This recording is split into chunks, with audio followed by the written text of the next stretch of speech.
So yun mga kapatids, what's up? At ito mga kapatids, gamutin natin tong ibon namin na galing kay Sir Mateo Lop mga kapatids. So ng Kapas. So, no? Makita nyo mga kapatids at ay papunta na nga yung sakit niya sa coryza mga kapatids. So hindi niya na nga mabuksan yung isa niyang mata sa right side mga kapatids. So hindi pa nga namin nagagamit to sa breeding mga kapatids kasi around hindi pa siya ganong matured mga kapatids. So yan no.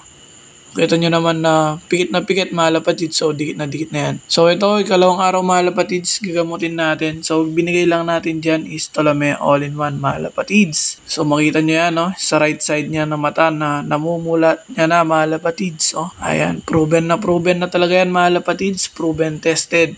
Tolome all-in-one mga kapatids. So paano ba ginagamit yan mga kapatids? So una, syempre bili ka muna. Then kapag nakabili ka na mga kapatids, so kung may one eye cold, so sa mata ipapatak mo yan mga kapatids at sa ilong, tag-isa lang mga kapatids. At kung may cancer sa bibig naman mga kapatids. So proven and tested na yan mga kapatids. So ano pang hinihintay nyo? Click nyo na dyan yung yellow basket mga kapatids at mag-order na kayo. Peace!